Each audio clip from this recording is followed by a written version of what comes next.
Isang mapagpalang araw ng December 2, 2024, araw ng Lunes sa iyo kabayan. Narito po ang ating latest update sa ating panahon. Pero bago ang lahat, ako po ay makikisuyo ng like and subscribe at pahit na rin po ng notification bell para updated ka pa sa ating susunod na ulat panahon. Kabayan, maraming weather system pa rin po ang siyang nakakaapekto at nagdadala ng pag-ulan sa ating bansa. Umpisahan natin kabayan, ito pong epekto ng Northeast Monsoon o hanging amihan dito po sa parte ng Luzon, particularly dito sa may Ilocos Region at ilang bahagi po ng Central Luzon.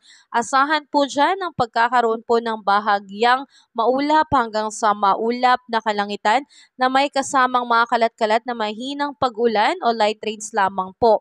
So, epekto po yan nitong hanging amihan. Wala naman pong significant impact sa mga areas na nabanggit.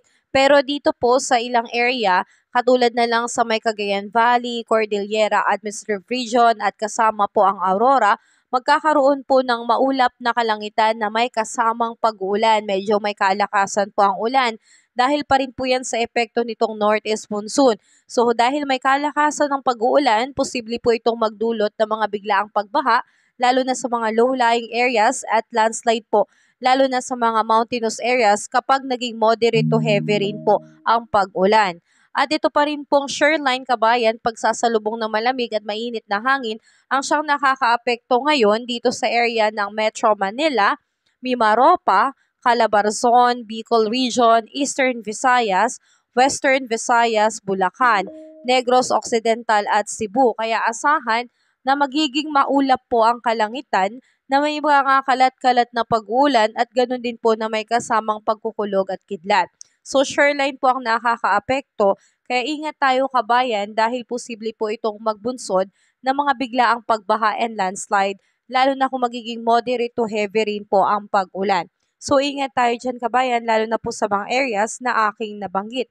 Samantalang dito naman po sa may area ng Soc-Sargen, Zamboanga Peninsula, Davao Occidental, Basilan, Sulu, Tawi-Tawi at Palawan ay makakaranas po ng maulap din po na kalangitan na may kalat-kalat na pag-uulan, kulog at kidlat dulot po nitong ITCC. So hindi rin po inaalis ang posibilidad na posible po itong magbunsod ng mga biglaang pagbaha and landslide lalo na po sa mga prone areas natin. At sa natitirang bahagi ng ating bansa kabayan, asahan pa rin po ang pagkakaroon ng partly cloudy to cloudy skies with isolated rain showers and thunderstorm lalo na pagsapit ng hapon at gabi. Yan po ay epekto ng mga localized thunderstorm. So posible po ang pagkakaroon ng flash flood and landslide during severe thunderstorm. So ngayon mga kababayan, sa malaking bahagi ng ating bansa ay makakaranas po ng pag-ulan lalo na pagsapit sa hapon at sa gabi dahil napakarami po nating weather system ang siyang nakakaapekto po dito sa ating bansa. Nariyan po ang epekto nitong Northeast Monsoon, shoreline, intertropical convergence zone at mga localized thunderstorm po natin. At dahil nga dyan kabayan, asahan natin na simula umaga hanggang tanghali ngayong December 2 kabayan, asahan na magiging heavy to intense rain po ang pag-ulan 100 to 200 millimeters dito po sa may area ng Quezon, Camarines Norte, Camarines Sur, Albay, Marinduque, Occidental Mindoro, Oriental Mindoro, Romblon. Kaya ingat tayo dyan kabayan dahil posible po itong magdulot ng malawakang pagbaha sa mga areas po na nabanggit. Samantalang moderate to heavy rain naman po 50 to 100 millimeters na buhos ng ulan dito po sa may Laguna, Batangas, Catanduanes, Sorsogon, Masbate, Northern Samar, Eastern Samar, Biliran, Aklan, Capiz, Antique, kasama ang Palawan. So ingat tayo dyan kabayan dahil posible po ang mga localized flooding.